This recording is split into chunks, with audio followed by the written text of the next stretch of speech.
AI is perfectly attuned to solving some of the great problems in medicine and health. From 1973 to 1980, he served as the World Health Organization medical officer in India. Maybe it happens 1 out of 10,000, maybe 1 out of 100,000 times. But if everybody's using AI at the same time, it could make that one mistake to millions of people at the same time. Welcome to AI Unplugged Without Borders, the podcast series from the Transatlantic AI Exchange, where we go beyond the headlines with the leaders shaping the future of artificial intelligence. Today's episode is special. We are sharing a deeply insightful fireside chat recorded live at our recent Remarkable Woman in AI conference in Seattle.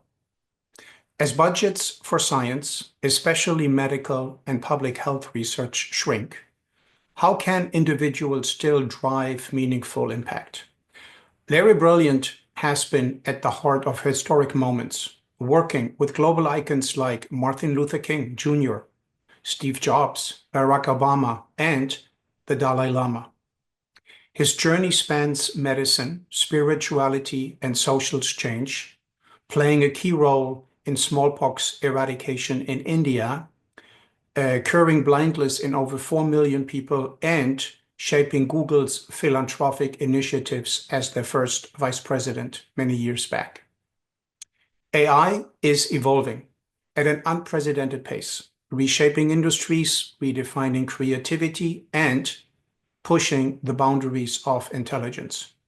From autonomous agents and ethical AI governance to AI superintelligence and quantum-powered systems, the future of AI is unfolding right now in front of us. Where is AI heading next? How will emerging technologies reshape innovation and investments? What does AI leadership look like in 2025 and beyond? Larry is, without any question, one of the most profound inspirational voices in my professional journey. Listening to him is not only a joy, it's a masterclass in humanity, wisdom, and impact. Enjoy the conversation. Thank you.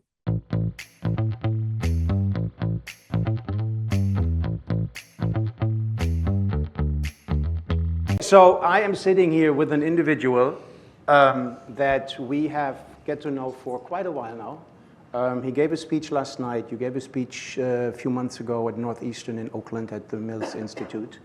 One of the most humbled individuals. I will not go through the entire list of his accomplishments because it's just too many. But he, after yesterday evening when we invited him to speak, and he needed to be in, is it Chicago today? Where you need to be tonight? Is it Chicago? No, back in Marin. Oh, back in Marin, okay. So he's like, well, I'm doing this, and then he calls me a week later, and he says, what is happening the day after? So, well, we have a conference, Remarkable Woman in AI, and who is the audience? Well, it's students, it's females, and whatever, and he insisted to actually come back here in the morning to actually talk to all of you. So he insisted to come here and spend his time, and then he's flying home because right after. I'm looking to hire Exactly. remarkable women in AI. I mean, hello. That's correct. So just a very quick introduction, so you have an idea with whom we are talking to here, and then we are talking very much about AI and medicine, and particularly AI and longevity, and as you said this morning, particularly longevity as it relates to female. So we can probably, including myself, we can learn a lot today about longevity for females. But let me explain to you a little bit who this gentleman is. So just bear with me. Dr. Larry Brilliant is a physician and an epidemiologist, board certified in preventive medicine and CEO of Evity Technologies. And I will get back to that in a second, what that actually means. A startup focused on AI-driven health span innovation. From 1973 to 1980, he served as the World Health Organization medical officer in India and was instrumental in the success smallpox eradication campaign worldwide. He later co-founded the SIVA Foundation, which has helped restore sight to over 10 million people in more than 24 countries. In the 80s, he pivoted to technology for public good, co-founded The Well, and leading 2 public companies. He was the first head of Google.org and later CEO of the Skull Global Threats Funds. He has served on the boards of Google.org, Salesforce.org, and the Skull Foundation. During COVID-19, he advised governments, foundations, and the World Health Organization, and served as CEO of Penn Defense Advisory. His honors include the TED Prize, the Time 100, and the UN Global Leadership Award. And if I remember correctly, you have been the CNN analyst through the COVID, and you spent, I don't know how many years in the field and helping them to report. Okay, so this gentleman is not only, and I'm going back to what I just said about the CEO of EVT Technologies that he co-founded with this, look at him, 80 years old. Is that amazing or what? Yes. So for all the young students here, right? The sky is the limit, and whatever is up here, you can make it happen. So age is not an issue. He is the living proof of that. That's why I wanted to point this out. Do you want to add anything to that, or I would just go right into the question? I'm going to be 81 in 3 weeks. Oh, sorry, okay. He's going to be 81 in 3 years. So we are talking about AI medicine and AI and longevity. Let me start by quoting Arthur C. Clarke, who said that any sufficiently advanced technology is indistinguishably from magic. We are witnessing 2 rapid changing technologies, AI and medicine, who are coming together, as we all know right now. While truly magical, do you think that they will get along with each other? And I'm reading this now out. You turned 80 last year. You're turning 81 in 3 weeks. I was just learned. There was a fork in the road on that led to early retirement of golf and travel, and another, and decided more audaciously, one which is starting up a new company. First, tell us what you made you take this hard route.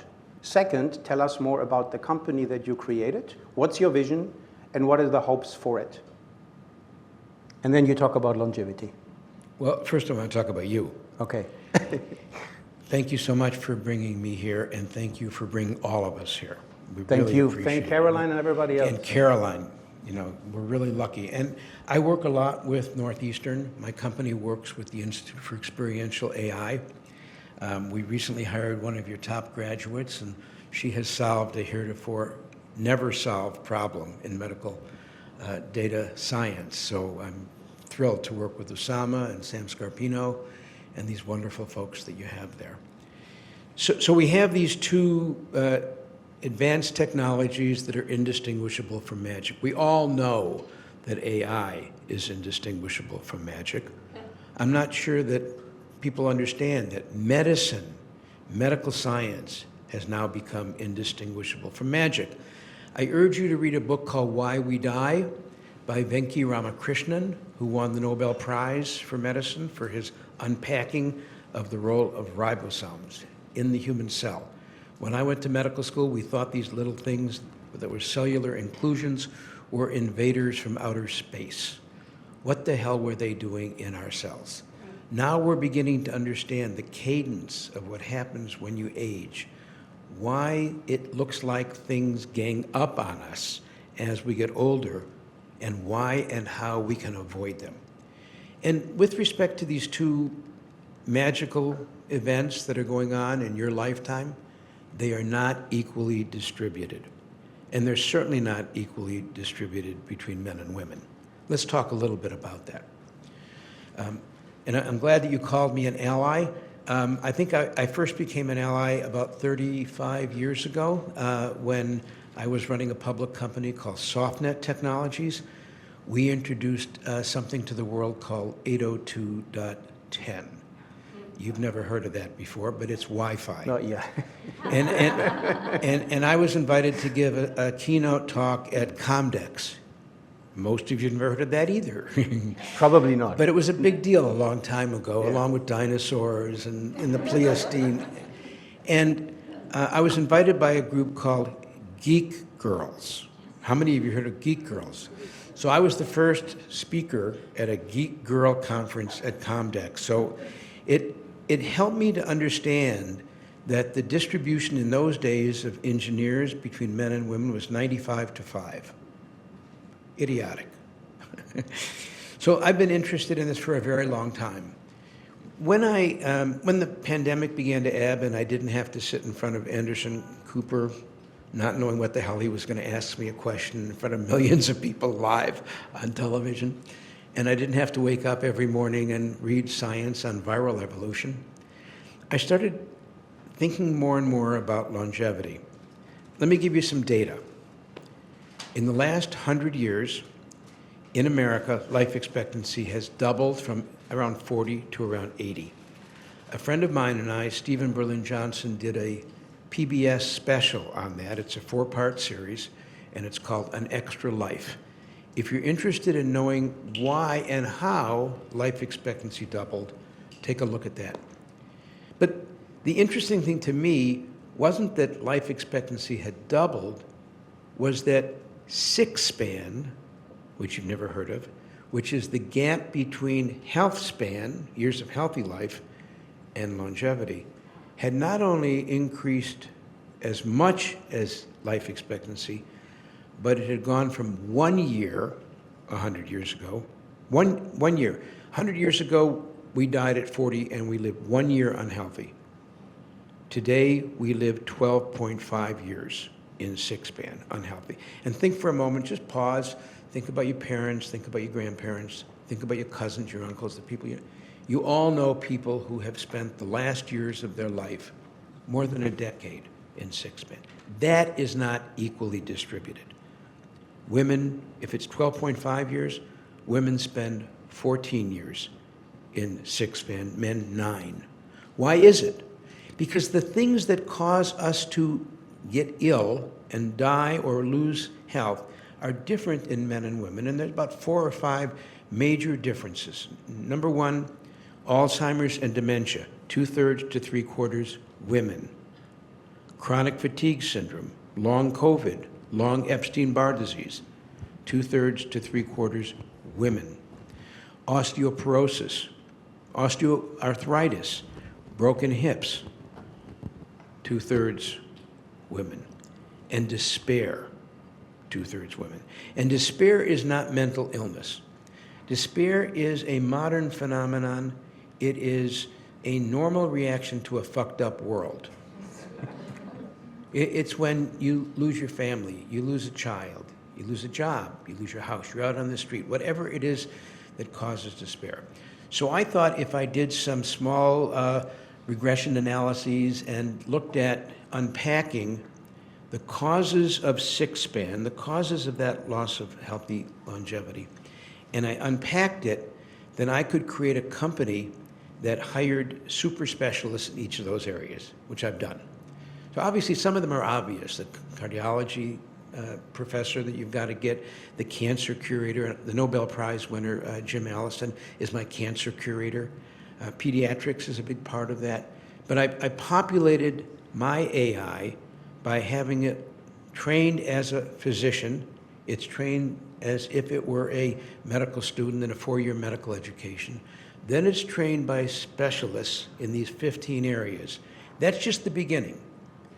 Then we make a digital twin of you, and we put targets, parameters on you, and we then track all of this underused resource that there is in the world of all these longitudinal databases.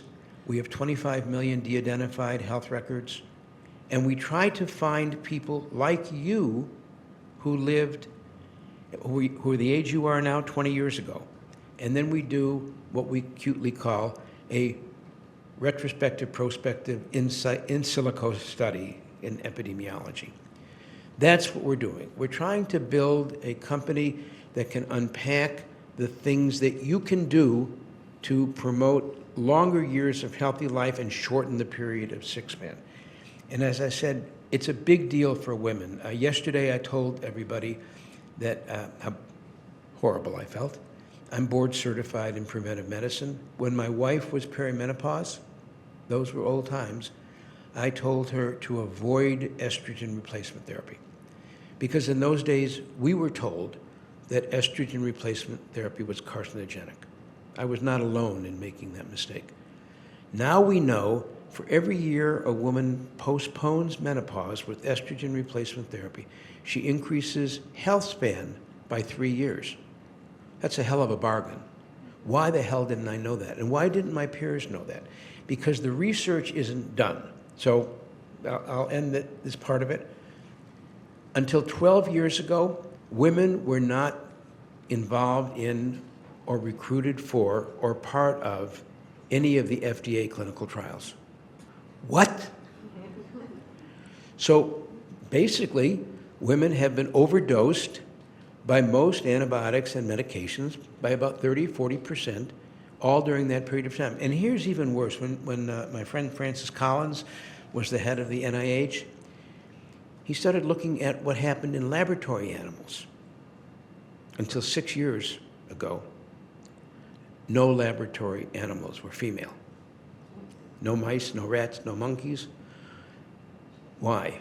I mean, some idea that, keep them out because we want them for reproduction. What does that sound like? The Handmaid's Tale? I mean, this is ridiculous, right?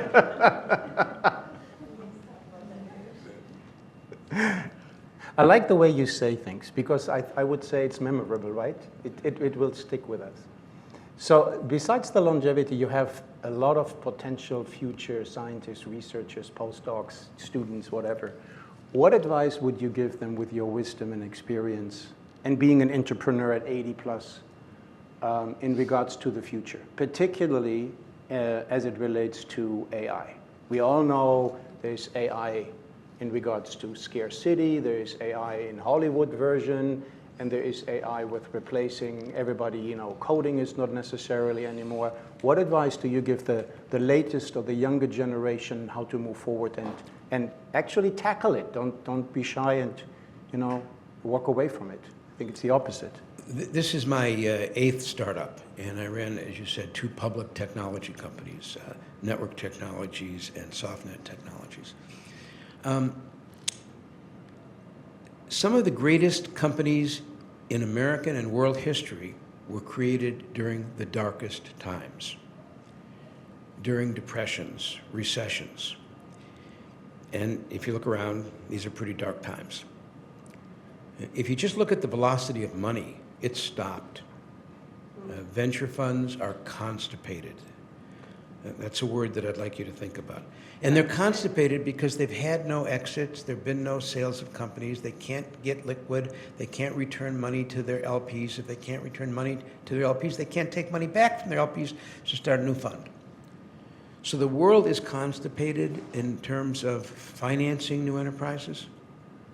The government is insanely pulling money out of the economy, firing people in a horrific way, especially in my field, in health. Adding into public health, into science, when they take away the best scientists, adding into it idiots. That's the world you're in right now. Perfect time to start a company. It is actually, because AI is perfectly attuned to solving some of the great problems in medicine and health. I encourage you to think about what you can do with your AI training, your engineering talents, your quant skills, and think about what happens when you try to solve the largest data problems in the world, because it's every one of us, 10 billion, times everything about us. That's the database that you have in front of you. And do wizardry with it. It's really important. Now, we know that AI is good at some things and terrible at others. As a reminder, it was DeepMind that got the Nobel Prize. And it got it in medicine, technically in physics, and there were no doctors involved, because they were able to figure out all the conceivable shapes of proteins in the universe, because AI could do that. We have the ability now to bring people from other fields into the closeted world of academic medicine. And my recommendation to you is to use those skills to penetrate those walls and break down those barriers. because it shouldn't be the purview of doctors alone. Our health is our health. So here sits an individual who has a lot of experience.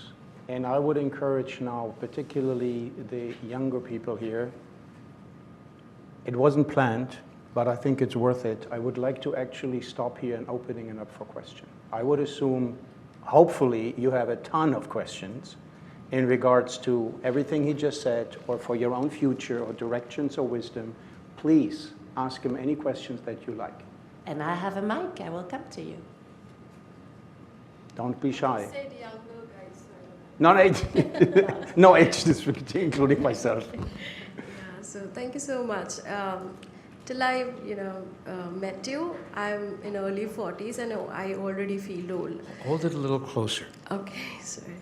So thank you so much. I mean, seeing something which you're doing at 80 is actually making, real motivation for me. It is.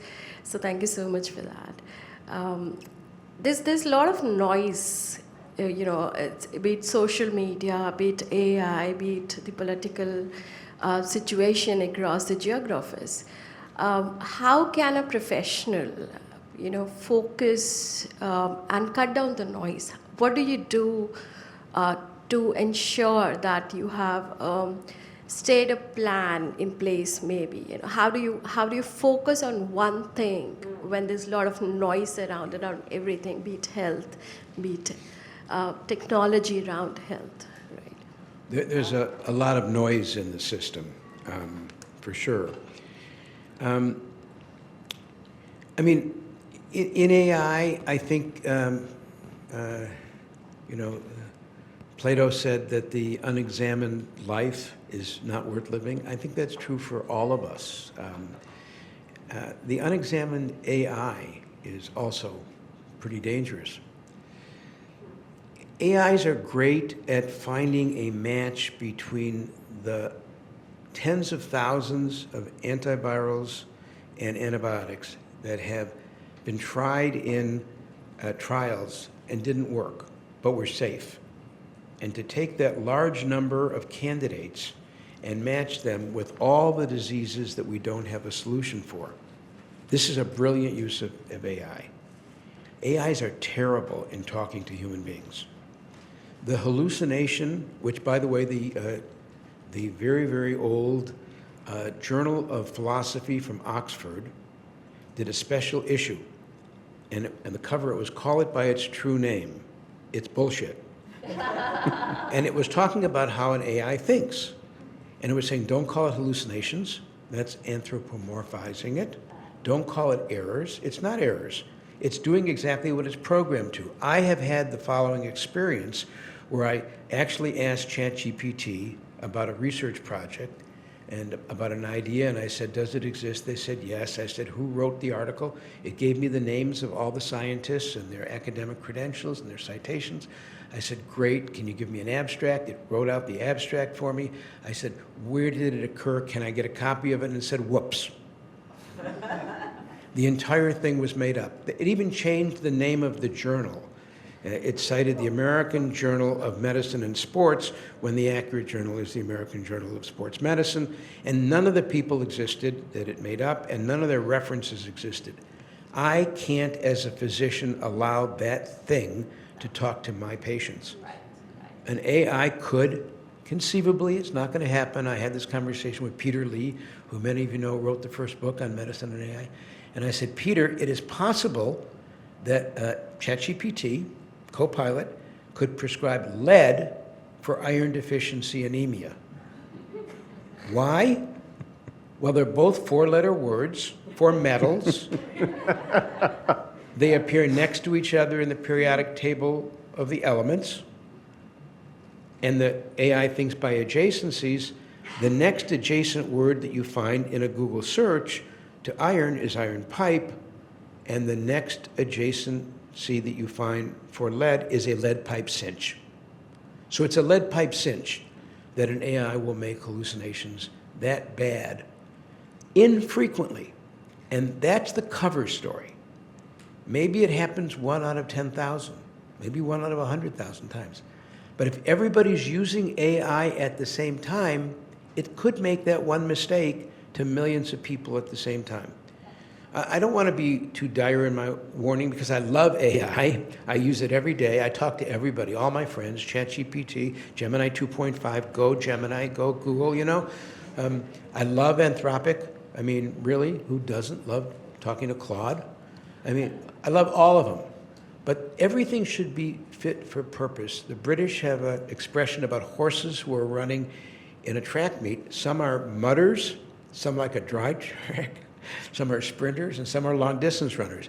Use the AI for what it's for, and in medicine, it's not good at facing patients. It's great at figuring out things at the back end. And you have a chance in your career to solve 3 different things at once. You know, making AI helpful to all of us, using AI in a way to bring more women into your field, and solving the problem of the hugely disadvantageous position that women's health is in. You know, double down on that, and I really, you're lucky to be alive in this horrible time. That is amazing. I use that as a closing statement because that is actually true. Larry, thank you very much as always. Appreciate it that you took the time. Thank you.